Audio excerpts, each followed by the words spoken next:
Welcome back to the Packaging School Show. I'm your host, Kevin Kegley, and I seriously need a haircut. I mean, really, I'm starting to look like a wild animal or something, or like my head sprouting wings is trying to fly off of my neck.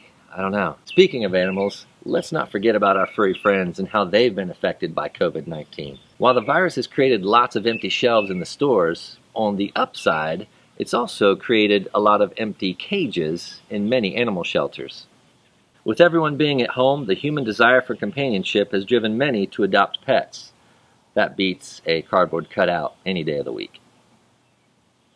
And pet owners love to pamper their pets, especially when they can get their pampering stuff online. According to a report from Packaged Facts, online sales of pet products reach an estimated $11.4 billion in 2019. And with everyone being homebound these days, it's likely that that number will be exceeded in 2020. There are several sites online that cater to pets and their owners. There's Chewy, Surprise My Pet, BarkBox, just to name a few.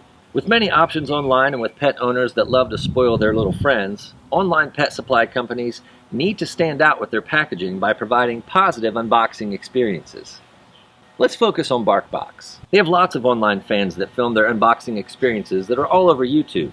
Even Lumi, who puts a lot of energy in talking about unboxing experiences, did an unboxing on their channel.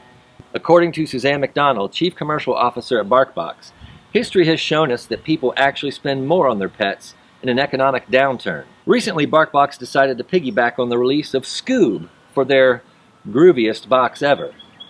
What keeps people coming back to BarkBox is how fun it is to actually open the package with their pets.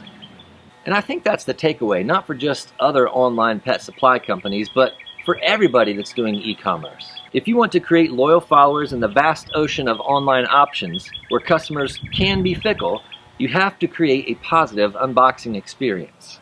Nothing will lose a customer faster than annoying them with your packaging. Trust me. So, make it awesome, because at the Packaging School, we believe that packaging is awesome. And so much more could be said about that, but it's time to walk my pets. And since I don't have a dog, I'm going to try walking my cats through the neighborhood. See you next time.